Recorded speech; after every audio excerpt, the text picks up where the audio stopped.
우리 신앙의 화두는 변화에 있고 그 실천은 어떻게 살 것인가에 있습니다. 우리 믿음의 크리스천들은 왜 살아야 되는지는 결정된 사람들입니다. 우리는 무슨 일을 하든 하나님의 영광을 위해 삽니다. 동의하십니까? 그렇다면 어떻게 살 것인가? 이것이 우리에게 가장 중요합니다. 오늘 그런 이야기를 또 여러분과 함께 나눠보고자 합니다. 오늘 이야기는 여호수아에 대한 이야기입니다. 우리 출애굽한 이스라엘 백성들이 광야 40년 동안 민족의 불세출에 우리 지도자였던 모세를 앞세우고 40년 동안 광야를 통과했습니다. 그리고 모세가 하나님의 부르심을 입고 그가 120에 죽습니다. 그리고 나서 여호수아가 모세의 후계자로 새로운 지도자로 등극하게 됩니다. 그가 요단강 도하를 진두지휘했고 길갈에서 하나님의 백성인 할례를 행하게 했고 그리고 지금 달려오면서 여리고성 앞에 서 있습니다. 여리고성의 크기는 32평방미터, 큰 성읍이에요. 우리 숫자를 잘 모를 수 있지만 큰 성읍입니다. 그리고 얼마나 가파른지 몰라요. 이거는 어떻게 만들어 놓은 게 아니라 자연 요새입니다. 모든 그 주변의 경관, 바윗돌 이런 것들이 전부 다 35도의 각도로 되어 있어서 오르기가 보통 힘든 곳이 아닙니다. 천혜의 요새죠. 그리고 특별히 이 성은 그 당시에 3500년 전인데 이중벽이 세워져 있었습니다. 우리 특별히 내성은 외성보다 거의 2배나 더 두터웠고 오늘날로 말하면 그 두께가 4차선 왕복도로만큼이에요. 엄청난 성이죠. 생각해보면. 그래서 우리 여리고성을 난공불락의 성, 견고한 성이라고 얘기합니다. 높이가 7m 50, 그리고 두께가 6m가 넘는 어마어마한 성벽으로 정상적인 군사 활동으로는 이 성을 이길 수 없다라고 전문가들은 말할 정도입니다. 게다가 요소마다 막루가 서 있어서 시야가 딱 확보되어 있으니까 적들의 동태를 한눈에 볼 수 있어요. 뭘 하는지.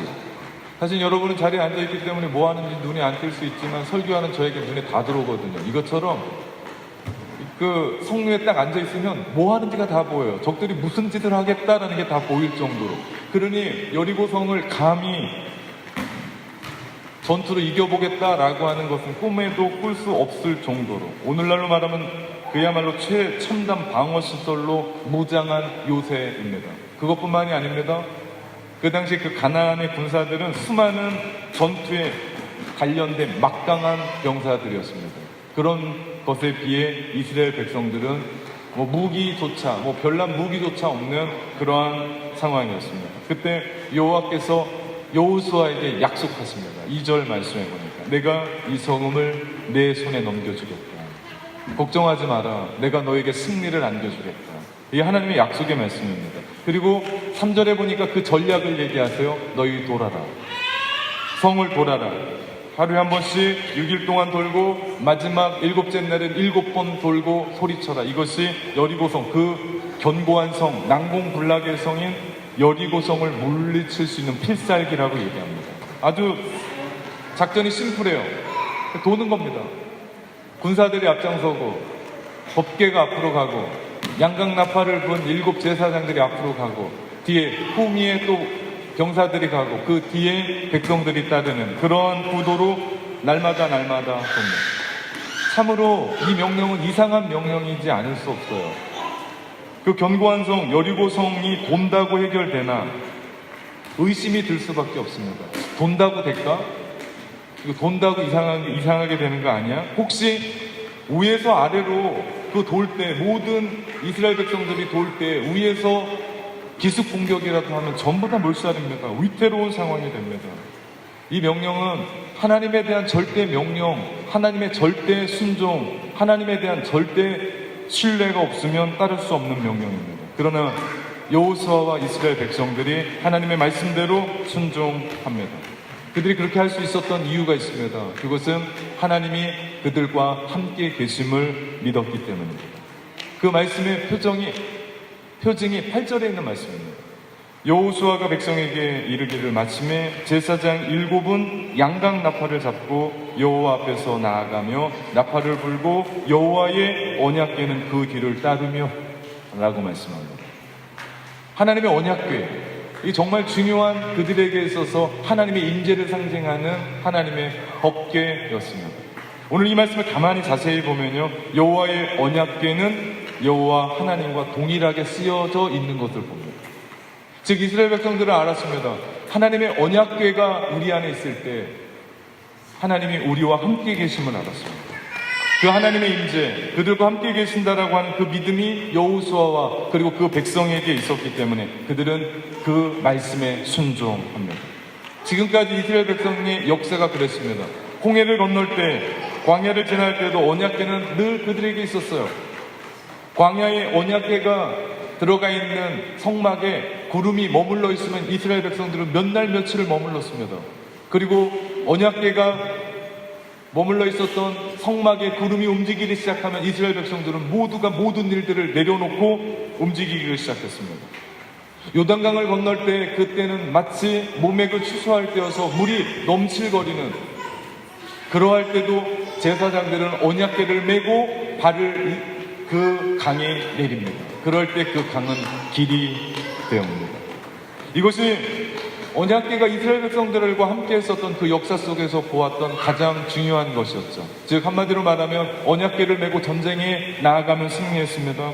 이유가 있습니다. 그것은 하나님이 우리와 함께 계시다는 것을 그들은 경험을 통해, 역사를 통해 그들은 알고 있었기 때문입니다. 그래서 여호수아와 이스라엘 백성들은 여리고성을 돌라라고 하는 하나님의 그 명령에 그들은 순종합니다. 그것도요, 12절 말씀해 보니까 여호수아가 아침 일찍이 일어나니 제사장들이 여호와의 궤를 메고라고 합니다. 아침 일찍 일어났습니다. 새벽에 일어났습니다. 믿음이 없었다면, 순종해야 될 당위성이 없었다면 그들은 아침 일찍 일어나지 못했을 겁니다. 미적거렸을 거예요. 그런데 한 바퀴 돌고 나서 그 다음 날에는 아침 일찍 일어나서 하나님의 임재를 믿었기에 그 새벽에 그들이 일어나서 그 행진을 계속하며 순종할 수 있었습니다.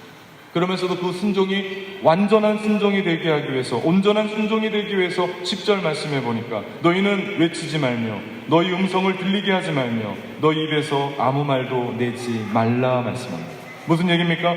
지금까지 이스라엘 백성들은 40년 광야 세월 동안 하나님이 모든 걸 다 먹이시고 입히시고 내리시고 물을 터뜨리셔서 그들을 목마르지 않게 하셨는데 그들의 40년의 인생은 입으로 다 망했던 인생이었습니다. 삶이었습니다. 불평불만밖에 없었습니다. 원망밖에 없었습니다. 그런 아픔을 가지고 있었던 그들이 살았었던 출애굽의 세대들은 모두 광야에서 죽습니다. 그리고 나서 지금 가나안 땅에 들어온 사람들은 여호수아와 광야 시대에서 태어났었던 사람들, 그들이 함께 들어오는데 그들은 그런 역사의 아픔을 반복할 수 없다는 걸 알았습니다. 그래서 여호수아는 그들에게 하나님 앞에서 온전한 순종, 절대의 믿음을 강조하면서 명령합니다. 침묵하라. 아무 말하지 마라. 부정적인 소리 하지 마라. 불평의 소리는 입 밖에도 내지 마라. 안 된다라고 하는 말 입을 닫으라. 침묵하라. 입을 닫고 믿음 없는 소리 그만하고 우리가 하나님을 바라보면서 하나님께서 이 성을 우리 가운데 붙여주셨으니, 하나님께서 우리 가운데 승리케 하셨으니 우리가 그것을 믿고 나아가자, 그들에게 명령했던 겁니다.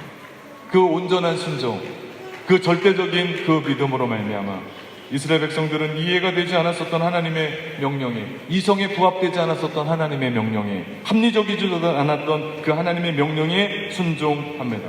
그들은 그렇게 생각했을지도 몰라요.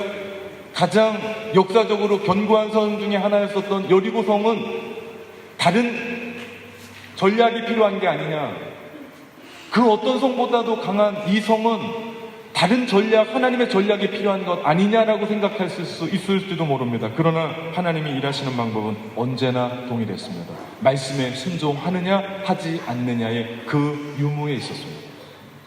오늘 우리의 삶도 마찬가지입니다.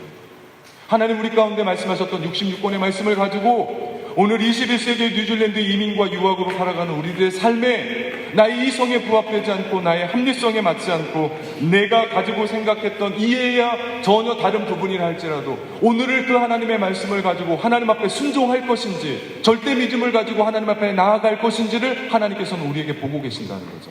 그럴 때 우리에게는 승리냐 승리하지 않느냐. 세상도 이 세상을 살아가면서 사람들은 성공하려고 살아갑니다.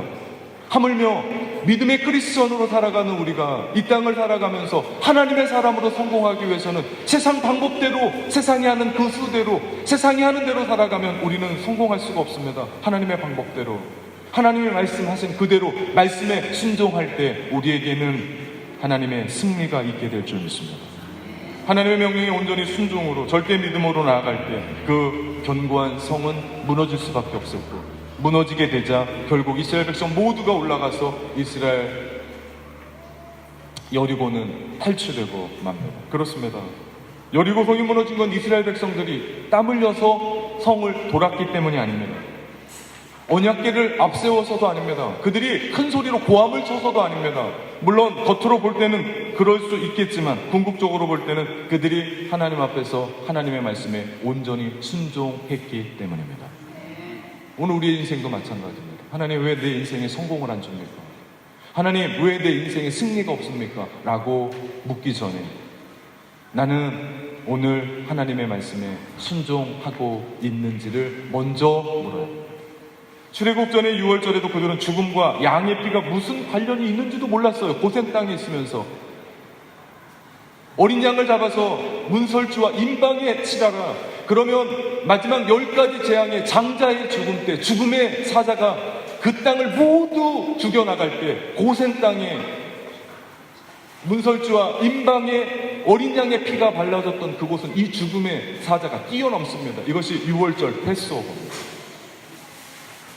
그들은 그게 무슨 뜻인 줄 몰랐어요. 죽음과 어린 양의 피가 무슨 연관인지 몰랐습니다. 그런데 그들이 어떻게 했습니까? 그들이 순종함으로 어린 양을 잡아서 자기 집에 문설주와 임방에 어린 양의 피를 발라놓게 될 때 모든 애굽 땅에 장자가 죽어나가고 모든 애굽 땅에 가축의 첫 새끼가 죽어나갈 때 고센 땅에서만 하나님의 살게 하시는 역사를 보게 되었습니다. 여러분, 광야에서 그들은 불순종했습니다. 하나님의 말씀에 불순종하고 말을 듣지 않았습니다. 그때 하나님께서 불뱀을 보내서 이스라엘 백성들을 싸그리 물게 했습니다. 그리고 전부 다 죽어갑니다. 모세가 하나님 앞에 외칩니다. 하나님, 이 민족을 살려주십시오. 이렇게 이 땅에서 죽으려고 나온 게 아닙니다. 그랬을 때 하나님은 모세를 통해서 장대 높은 곳에 놋뱀을 세우게 하셨습니다. 그리고 이 놋뱀을 보는 사람마다 살 것이다라고 얘기하셨죠. 여러분, 불뱀과 놋뱀이 무슨 상관입니까? 아니, 놋뱀이 무슨 능력이 있어서 그거 보면 낫는다고 얘기합니까? 그런데 하나님은 말씀하십니다. 연관이 어떻게 됐는지 모르지만 너희가 그 뱀, 놋뱀을 볼 때 너희는 살게 될 것이다 라고 얘기할 때 믿음으로, 말씀으로 그 놋뱀을 보는 자마다 살아났습니다. 이건 상식적이지가 않습니다. 이해가 되지 않습니다. 우리의 지식으로는 알 수가 없습니다. 그런데 그거 아십니까? 우리는 안다고 순종하지 않습니다. 여러분이 몰라서 순종하지 않았습니까? 지금까지? 아닙니다. 우리는 안다고 순종하지 않아요. 우리는 이해된다고 우리의 몸을 실천하지 않습니다. 그렇지 않습니다. 아는 것과 순종하는 것은 다릅니다. 이해하는 것과 순종하는 것은 별개의 문제일지 모릅니다. 그러나 중요한 것은 우리가 하나님께서 우리 가운데 말씀하셨던 그 말씀에 우리가 순종할 때 우리에게는 놀라운 일들이 일어나게 되는 줄 믿습니다. 순종해야 돼요. 순종하지 않으면 우리 가운데 남는 것이 아무것도 없습니다. 우리가 보내고 있는 사순절 마찬가지입니다. 우리가 십자가의 능력을 다 믿고 우리가 그 십자가의 능력을 내가 다 깨달았기 때문에 내가 그 십자가에 동참하는 게 아니에요. 내가 오늘 이 사순절 이 시간 동안 하나님께서 나를 위해서 예수 그리스도 이 땅 가운데 보내셔서 나의 죄로 말미암아 십자가에서 죽게 하셨던 그 믿음으로 내가 이 사순절을 묵상하며 주님의 십자가를 생각하게 될 때 그 자체가 우리에게는 은혜요, 그 자체가 우리에게는 능력이 될 줄 믿습니다. 내가 그래서 금식도 합니다. 그래서 오늘의 만나도 더 열심히 있습니다. 그래서 주보에 나와 있는 사순절 실천을 한 번씩 하루에 읽어가면서 그거 어렵지 않습니다. 1분만 투자해도 됩니다. 1분이 뭡니까? 30초만 해도 여러분의 머리는 다 있습니다. 그리고 나서 그 십자가가 나를 위한 것이다라는 걸 깨닫고 그 하루하루를 살아갈 때 십자가의 능력이 우리 것이 되죠. 순종하지 않으면 우리 가운데 남는 것은 아무것도 없습니다. 순종하게 될 때 하나님의 말씀을 절대 믿음으로 우리가 살아가게 될 때 결국 하나님께서는 우리를 통해서 그 일들을 이루어 가시죠. 그럴 때 십자가에서 나의 죄가 사해졌음을 믿고 그 십자가로 말미암아 내가 하나님의 아들됨을 믿고 내가 그 십자가로 말미암아 구원됨을 믿고 오늘 우리는 진리가 우리를 자유케 하는 그 진리의 자유함을 맛보며 살아갈 수 있게 되죠. 이런 삶을 살아가는 것, 그것이 크리스천의 삶이고요. 이런 삶을 살아가는 것, 이것이 믿음의 사람들이고요. 그리고 왜 사는지를 아는 우리가 이제는 어떻게 살 것인가에 대한 고민을 우리가 해나가며 결국 순종하게 되는 겁니다. 온전한 순종은 한 번 하고 끝나는 게 아니에요. 온전한 순종에는 지속성이 있습니다. 끝까지 예하는 거예요. 끝까지 예스하는 겁니다. 마지막까지 순종하는 겁니다. 온전한 순종은 지속적인 순종과 함께 만져 들어갈 때 우리는 변하게 되죠. 한 번은 합니다. 하나님께서 우리 가운데 말씀하셨을 때 한 번은 하더라고요. 근데 끝까지 하는 사람이 하나님께 복을 받는 사람이죠. 이스라엘 백성들은 담대했습니다. 이는 자신의 실력이 아니라, 자신들이 가지고 있는 무기가 아니라, 자신들이 가지고 있었던 전략에서 나온 것이 아니라 그들은 하나님을 믿는 그 믿음, 그것으로 확신했기 때문에 주님 오늘 살아가는 우리에게도 동일한 약속을 해주십니다. 마태복음 28장 20절에 있는 말씀, 내가 세상 끝날까지 너희와 항상 함께 있으리라. 할렐루야. 주님이 우리에게 약속하십니다. 두려워하지 말라, 떨지 말라, 낭망하지 말라. 손이 덜덜덜 떨리고 무릎이 부닥치는 그때에도 내가 너희와 함께 하겠다고 우리 주님 약속하십니다. 내가 몸이 아픕니다. 내가 일이 잘 풀리지 않습니다. 넘어야 될 산이 한두 끝도 없습니다. 그럼에도 불구하고 우리 주님 약속하십니다. 내가 너희와 영원히 함께 하겠다. 내가 너희를 고아와 과부처럼 버려두지 않겠다. 우리 가운데 약속하십니다. 이 약속을 믿는다면 세상을 살아가면서 일이 잘 풀리지 않아도, 이 약속을 믿는다면 우리가 세상을 살아가면서 눈물이 나도, 이 약속을 믿는다면 우리가 인생의 벽 앞에서, 인생의 감옥 앞에 갇혀 있더라도 우리는 걱정하거나 후회하거나 원망하지 않고 낙심하지 않습니다. 그 자리에서 주님을 바라보죠. 왜요? 주님이 우리와 영원히 함께 계시다고 약속하셨기 때문에. 그럼 우리 물어야 됩니다. 뭐라고요? 주님 어디 계십니까? 주님 어디 계십니까? 나와 함께 계신다고 약속하셨던 그 주님 어디에 계십니까? 그럴 때 주님은 우리를 통하여 그 역사 속에 들어오셔서 우리의 손을 붙잡아 주시죠. 결국 이 약속의 말씀을 온전히 붙잡게 될 때 이 확신은 결국 말씀에 순종케 합니다. 우리를 순종으로 이끌어가죠. 이 삶을 우리가 살아갈 때 그 삶을 우리는 믿음의 크리스천이라고 얘기하고, 그러할 때 하나님께서 내 인생에 열어가는 은혜와 능력을 주셔서 우리의 삶에 기적이 일어나는 겁니다. 다윗은 하나님의 임재를 믿을 때 전쟁 중에서도요 잠을 푹 잤습니다. 다윗은 전쟁 중에 적진을 뛰어 넘으면서도 담대했다고 고백합니다. 진짜 문제는, 우리의 삶의 진짜 문제는 풀리지 않는 내 삶의 사건 때문이 아니라 내가 나를 위하여 자기 아들을 죽이시기까지 버려두신 하나님의 사랑이, 하나님의 능력이 나에게 가까이 있고 내 안에 있다라는 확신이 부족한 게 문제입니다. 주님은 우리를 그렇게 이끌어 가시죠. 주님은 우리를 그렇게 사랑하시죠. 이 약속을 믿고 누리는 사람, 하나님의 임재를 경험하고 믿으며 나아갈 때 결국 하나님께서 그 믿음으로 말미암아, 그 순종으로 말미암아 그 일들을 열어주실 줄 믿습니다. 믿음은 하나님의 약속과 현실 사이에 가장 필요한 거예요. 하나님의 약속은 여기 이렇게 있거든요. 그런데 우리 현실은 이래요. 이 갭이 너무 커요. 그럴 때 여기에서 필요한 게요, 이거와 연결해주는 고리가 뭔지 아십니까? 이게 믿음입니다. 하나님 우리 가운데 약속하세요. 그리고 우리 현실에서 아멘 하게 하세요. 그런데 현실과 하나님의 약속은 너무 갭이 있어요. 이것을 아멘으로 엮어주신다고요. 이것이 믿음이죠. 하나님이 약속하신 복을 이루기 위해서 우리에게 가장 필요한 것은 믿음이죠. 그러나 우리의 믿음은 현실이라는 장애물 앞에서 주저앉을 때가 너무나 많습니다. 그러면서 우리는 고민할 때가 있어요. 정말 난 믿음의 사람인가? 정말 나는 하나님의 은혜로 구원받은 사람인가? 저는 그 사람들이 믿음 없다고 생각하지 않습니다. 저는 그 사람들이 구원받지 못한 사람이라고 생각하지 않습니다. 왜요? 이 하나님의 약속과 현실이 너무나 갭이 크기 때문에 울고 있는 사람들, 진정한 믿음의 사람들이고, 하나님이 이 일에서 내게 달려오셔서 나를 구원해 주십시오, 나를 손잡아 주십시오, 떨리는 내 무릎을 붙잡아 주십시오라고 기도하는 사람이라고 저는 믿기에, 우리의 현실과 우리의 약속은, 하나님의 약속은 너무나 멀리 떨어져 있을 것 같지만 우리가 믿고 하나님 앞에 나아갈 때 결국 우리의 삶 가운데 하나님의 놀라운 일들이 이루어집니다. 저는 여러분에게 묻고 싶은 게 있습니다. 여러분의 여리고성은 무엇입니까? 난공불락의 성, 견고한 성. 해도 안 돼서 내가 지쳤고 이제 그만둬야겠다고 생각하는 여러분의 여리고성은 무엇입니까? 그리고 또 그것을 어떻게 정복하려는 작전을 세우고 있습니까? 왜 우리에게 있는 여리고성이 그렇게 어려운 존재냐면요, 그렇게 힘들게 느껴지냐면요, 오늘 본문 1절에 돌아가면 알 수 있습니다. 이스라엘 자손으로 말미암아 여리고는 굳게 닫혔고 출입하는 자가 없더라. 그렇습니다. 나는 여리고를 무너뜨리기 위해서 열심히 노력하고 기도하는데 상대가 반응을 하지 않아요. 그렇게 남편 붙잡고 위해서 희생하고 양보하고 기도하는데 반응이 없어요. 내가 그 사건을 놓고 그렇게 울었습니다. 내가 그 사건을 놓고 그렇게 노력을 했어요. 근데 무너지지가 않는 거예요. 반응이 없는 거예요.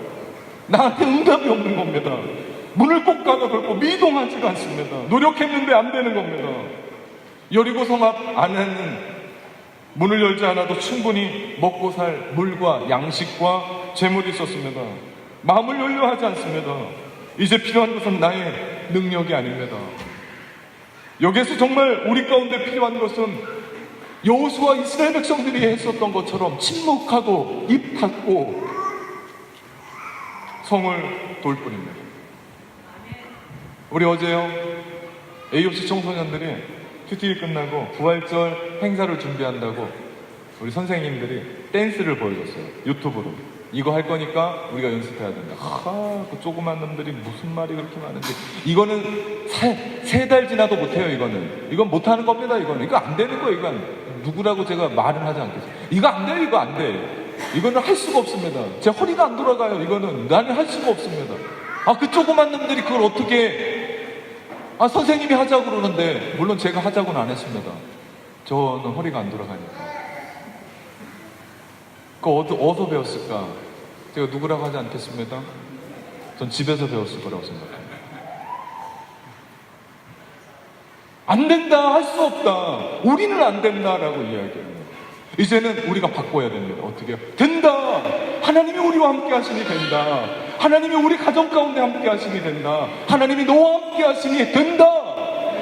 이 고백이 우리 가운데 있을 때요, 전혀 달라지죠. 이제 나의 능력은 없습니다. 그 견고한 여리고성 앞에 우리가 할 수 있는 건 아무것도 없습니다. 우리는 침묵하고 우리에게 필요한 건 나의 능력이 아니라 하나님의 말씀을 청종하고 경청하며 순종하며 나아갈 때 하나님께서 우리 가운데 열어주시는, 무너뜨리는 여리고성을 보아야 될 줄 믿습니다. 그러할 때 반드시 여리고성은 무너지게 될 것이고, 그러할 때 반드시 우리의 문제의 여리고성, 반드시 넘어야 될 난공불락의 성은 무너지게 될 줄 믿습니다. 그러기 이 시대에 필요한 사람은 새로운 여호수아예요. 제2의 여호수아 같은 사람이 필요합니다. 하나님의 말씀에 순종하고 믿음으로, 오직 믿음으로 하나님의 말씀 따라 살아가려고 하나님의 역사를 만들어 가는 사람. 사랑하는 성도 여러분, 우리 안에 이런 사람이 없겠습니까?